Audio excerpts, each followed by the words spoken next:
नमस्कार दोस्तों, आपके साथ मैं हूं अपूर्व। मैं हूं आपके साथ नम्रता। भारत की आन बान और शान तिरंगा, इससे जुड़ी कई कहानियां आपने सुनी और पढ़ी होंगी। आज हम आपको बताने जा रहे हैं कि आखिर भारत का पहला तिरंगा किसने बनाया और कैसे बनाया। बात तिरंगे की है तो थोड़ा सा फ्लैशबैक में चलते हैं, तभी आप समझ पाएंगे कि इसके पीछे की कहानी कितनी दिलचस्प है। ये रिपोर्ट देखिए।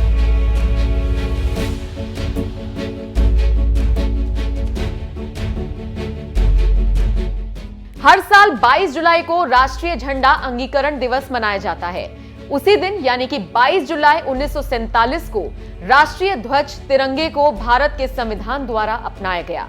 तिरंगा भारत का राष्ट्रीय ध्वज है जो 3 रंगों से बना है, इसलिए हम इसे तिरंगा कहते हैं। तिरंगे में सबसे ऊपर गहरा केसरिया, बीच में सफेद और सबसे नीचे गहरा हरा रंग बराबर अनुपात में है। ध्वज को साधारण भाषा में झंडा कहा जाता है। तिरंगे की चौड़ाई और लंबाई का 2:3 है। सफेद पट्टी के केंद्र में गहरा नीले रंग का चक्र है, जिसको सारनाथ में स्थापित अशोक के स्तंभ से लिया गया है। अब हम बताते हैं कि किसने सबसे पहले तिरंगा फहराया। ऐतिहासिक फैक्ट के अनुसार सन 1904 में विवेकानंद की शिष्या सिस्टर निवेदिता ने पहली बार एक ध्वज बनाया, जिसे बाद में सिस्टर निवेदिता ध्वज से जाना गया। यह झंडा लाल और पीले रंग से बना था। पहली बार 3 रंग वाला ध्वज सन 1906 में बंगाल के बंटवारे के विरोध में निकाले गए जुलूस में देखा गया था और इसे लेकर आने वाले थे शचींद्र कुमार बोस। इस झंडे में सबसे ऊपर केसरिया रंग, बीच में पीला और सबसे नीचे हरे रंग का उपयोग किया गया था। केसरिया रंग पर 8 अधकिले कमल के फूल सफेद रंग में थे। नीचे हरे रंग पर एक सूर्य और चंद्रमा बना था। बीच में पीले रंग पर हिंदी में वंदे मातरम लिखा था। फिर नया राष्ट्रीय झंडा साल 1917 में सामने आया। इसमें 5 लाल और 4 हरी पट्टियां बनी हुई थी। इसके साथ सप्तऋषि के प्रतीक सितारे भी थे। इस झंडे को डॉक्टर एनी बेसेंट और लोकमान्य तिलक ने घरेलू आंदोलन के दौरान फहराया था।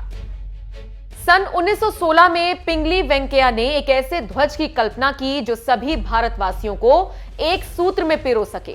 उनकी इस पहल को एस.बी. बोमान और उमर सोमानी का साथ मिला और इन तीनों ने मिलकर नेशनल फ्लैग मिशन का गठन किया। वेंकैया ने राष्ट्रीय ध्वज के लिए राष्ट्रपिता महात्मा गांधी से सलाह ली और गांधी जी ने उन्हें इस ध्वज के बीच में अशोक चक्र रखने की सलाह दी, जो संपूर्ण भारत को एक सूत्र में बांधने का संकेत बने।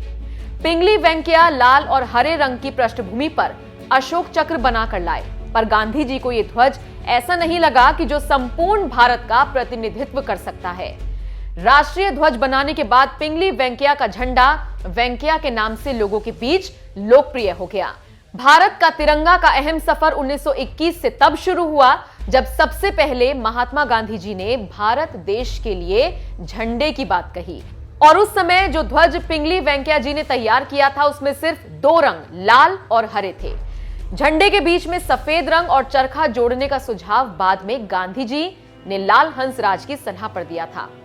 सफेद रंग के शामिल होने से सर्वधर्म समभाव और चरखे से ध्वज के स्वदेशी होने की झलक भी मिलने लगी।